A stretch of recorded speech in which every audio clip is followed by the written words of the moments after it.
Dua tiang gantungan disiapkan di tempat pengadilan Boran dan Konur. Hal itu membuat bertanya-tanya kedua putra Osman karena ini dianggap terlalu berlebihan. Sementara itu di penjara, Konur telah menyadari kesalahannya. Dia pun dijemput Syamil dan Aikut atas perintah Osman. Di sisi lain, Osman didatangi dua putranya, meminta belas kasihan untuk keduanya. Namun dengan tegas ayahnya itu menolak, menurutnya mereka harus dihukum sesuai kesalahannya. Tidak jauh beda dengan Konur, Boran menyesali perbuatannya. Dia juga dijemput Turhan dan Baisunggur. Mereka tampak sedih, permasalahan ini seharusnya tidak perlu terjadi. Di luar tenda penjara, Konur dan Boran saling berhadapan karena sama-sama sedang menuju tempat pengadilan. Sementara itu di waktu yang sama, para Hatun sedang sibuk mempersiapkan mahar untuk Elsim Hatun. Namun tentunya aktivitas mereka itu terganggu dengan adanya pengadilan ini. Tampak Olivia dan pelayannya mengomentari bahwa kesempatan ini bisa mereka manfaatkan. Osman telah keluar dari tendanya dan pengadilan pun dimulai. Pertama-tama dia memberikan kesempatan keduanya untuk berbicara. Baik Boran maupun Konur mengaku bahwa mereka salah dan siap menerima hukuman. Dengan sedikit marah, Osman mengatakan bahwa pertumpahan darah antar sesama orang Turki bukanlah tradisi mereka. Jadi sudah sepantasnya hukumannya sangat berat, maksimal hukuman mati.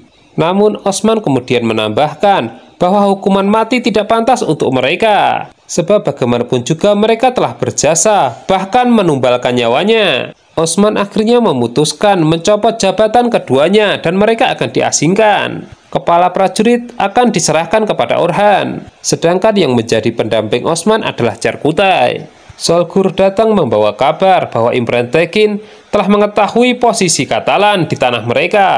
Boran memohon kepada Osman agar diikut sertakan dalam perang ini, namun ditolak. Jadi sesuai keputusan mereka harus menanggalkan atribut mereka dan meninggalkan desa. Di tempat lain, Imren Tekin juga sudah mempersiapkan pasukannya. Mereka pun siap berangkat dan bergabung dengan Osman melawan Katalan. Diperlihatkan selepas Osman dan para prajuritnya meninggalkan desa, Aicha mengincar tenda di mana disimpan semua mahar Elsim Hatun. Pelucutan atribut Boran dan Konur dilakukan oleh Alaidin yang baru saja diberikan tugas oleh Osman untuk bertanggung jawab terhadap suku.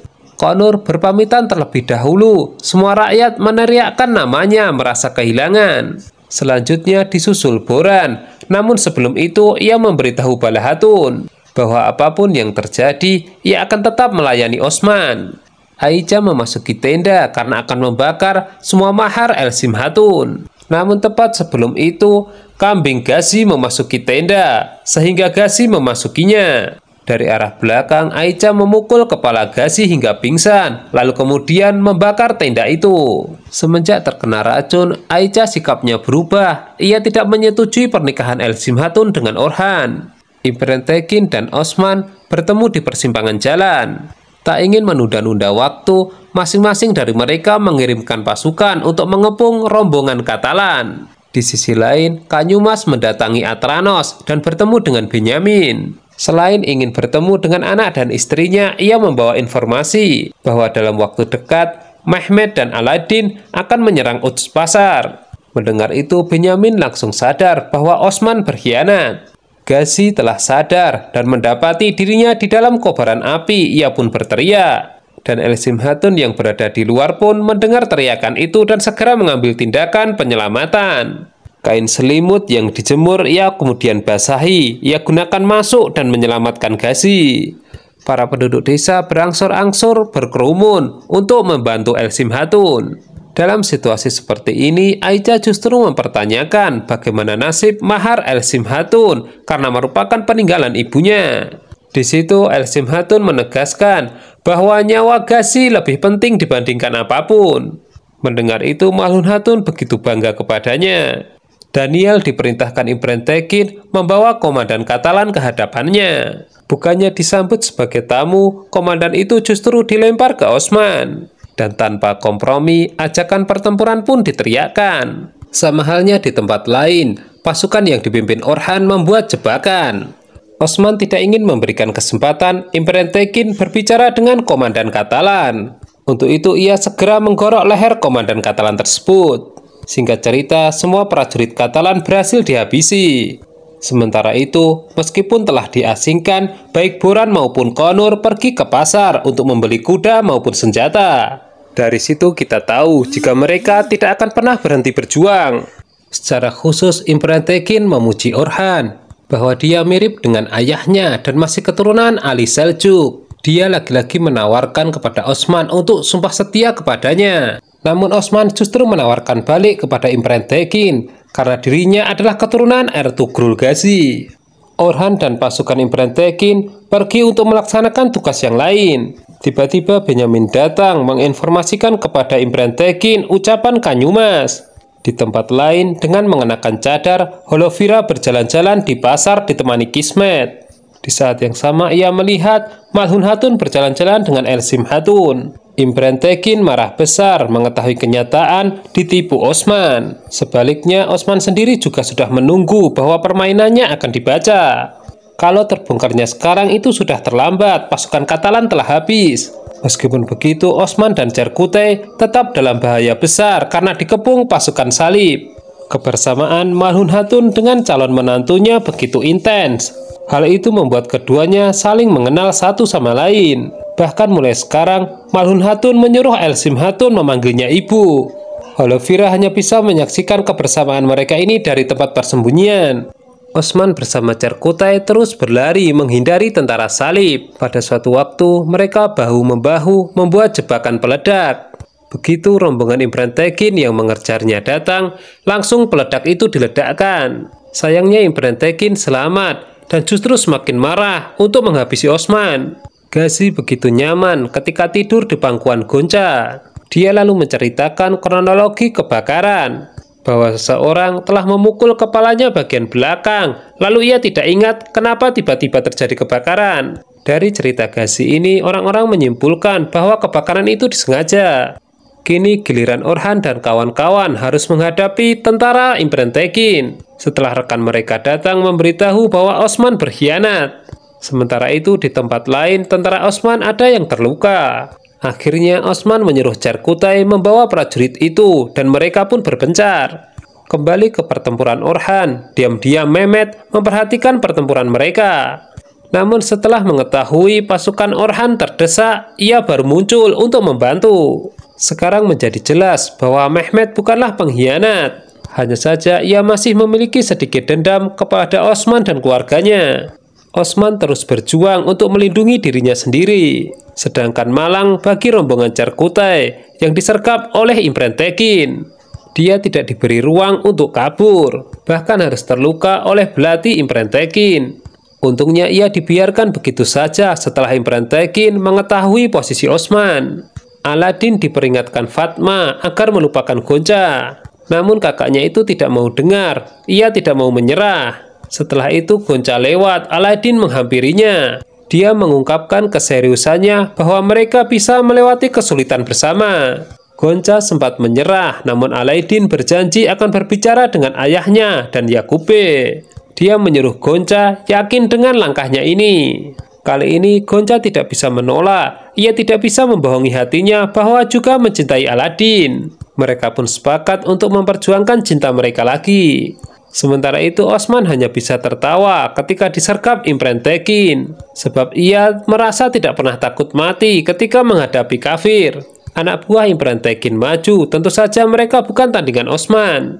Di desa Gempar, mendengar mengenai nasib Osman dan yang lainnya, Bala Hatun berinisiatif membawa pasukan bantuan. Namun Aladin dicegah oleh Malhun Hatun karena ia harus bertanggung jawab terhadap suku. Orhan dan rombongannya kembali ke tempat Osman dan Imran Tekin, namun hanya ada mayat yang bergelimpangan. Di sini Orhan menyimpulkan bahwa ada pengkhianat di pihak mereka. Osman sebenarnya berhasil mengalahkan Imran Tekin dengan memukul wajahnya. Tapi tiba-tiba ia diserang anak panah dari arah belakang dan tali oleh tentara Salib. Tubuh Osman kemudian diseret menggunakan kuda. Tapi di tengah perjalanan, Osman berhasil mengambil belatinya dan melemparkannya kepada sang penunggang kuda. Rombongan Orhan masuk ke dalam hutan dan menemukan Cerkutai tengah terluka parah. Bayi Sungkur kemudian ditugaskan membawa Charkutai ke desa untuk mendapatkan perawatan. Sedangkan dia dan yang lainnya akan tetap melanjutkan pencarian Osman. Diperlihatkan Boran diam-diam tetap memantau kondisi teman-temannya. Orhan menemukan pedang ayahnya dan melihat jalur seseorang diseret dari tempat itu. Sanjaksis mengatakan pasti Osman sudah mati, namun Orhan membantahnya. Charkutai tiba di desa dan semua histeris melihat kondisinya. Aladin berjanji kepada Gazi ia akan berusaha untuk menyelamatkan ayahnya. Orhan bertemu dengan Balahatun, mereka pun bergabung untuk mencari Osman. Dari semak-semak terlihat Boran yang memakai cadar memantau pergerakan orang-orang ini. Di tengah perjalanan, Balahatun bertemu dengan kuda Osman. Dia mencoba menenangkannya untuk mengetahui di mana keberadaan tuannya. Begitu ditunjukkan kuda itu, rombongan ini menemukan Osman. Diperlihatkan video kilas balik di mana Osman diselamatkan oleh Balahatun ketika mereka baru pertama bertemu. Dan Osman mengenangnya seperti itu. Balahatun sedikit lega melihat Osman lukanya tidak begitu parah. Belum cukup beristirahat, Osman tiba-tiba mendengar pasukan tentara salib datang. Dia kemudian mengajak Balahatun bersiap untuk berjuang seperti masa mereka dulu bersama. Pertempuran begitu heroik mengingatkan kita di masa Osman dan Balahatun masih muda. Setelah itu rombongan Orhan datang. Dia menceritakan jasa Mehmet dalam penyelamatan prajurit mereka. Osman pun berterima kasih dan mengajaknya untuk merebut kembali Utspasar. Dalam persembunyiannya, Boran bertemu dengan Yunus Empre. Dia telah mengetahui situasinya, untuk itu ia menceritakan kisah Umar. Setelah itu ia memberikan nasihat bahwa manusia yang baik bukanlah orang yang tidak membuat kesalahan, melainkan orang yang berbuat salah lalu segera bertaubat. Imren Tekin mendapatkan informasi bahwa Osman selamat dan kembali ke desa. Kardinal kemudian menyalahkannya kenapa terlalu percaya kepada Osman yang mengakibatkan kekalahan ini. Namun Imren Tekin mengaku belum menyerah. Dia masih memiliki rencana mencegah bersatunya dua suku Kayi. Holovira yang sedang jalan-jalan menyaksikan rombongan Osman kembali, termasuk ada Orhan. Pandangannya begitu fokus melihat putra Osman itu dan Elsim Hatun.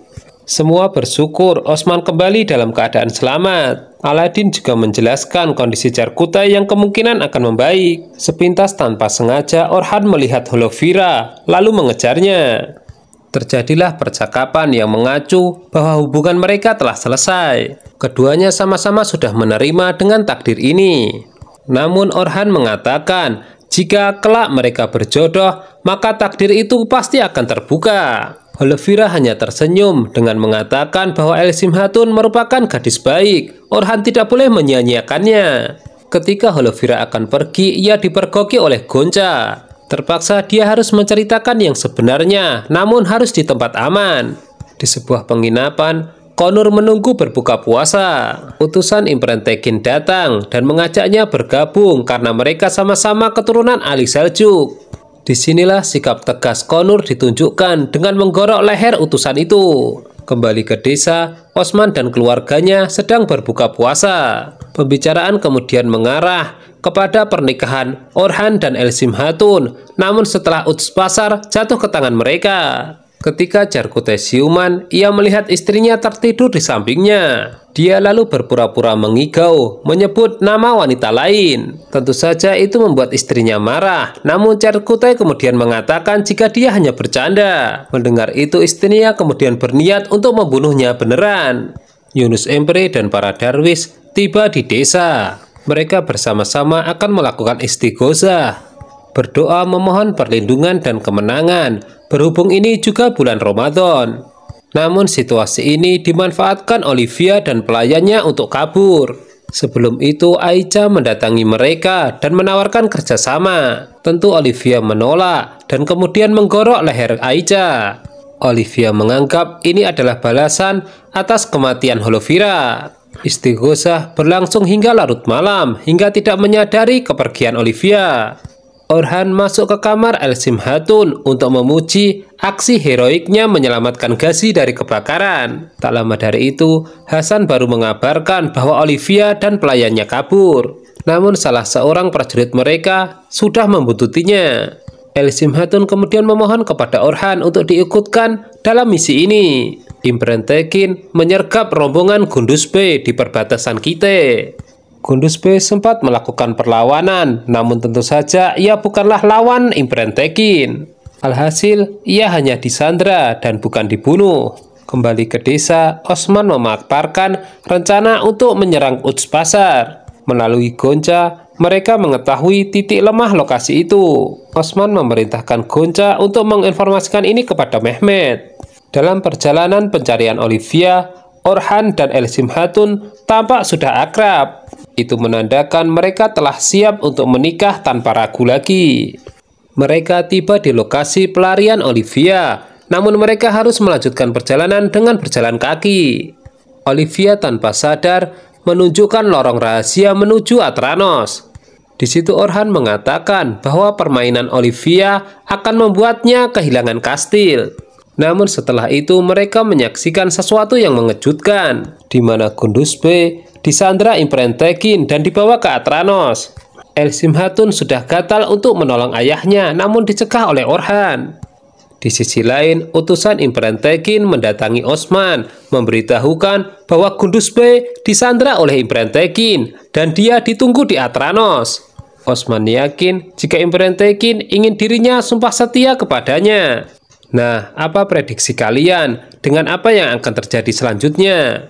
Jika kalian penasaran, tonton terus kelanjutan serial drama ini hanya di Mail Channel ya. Terima kasih.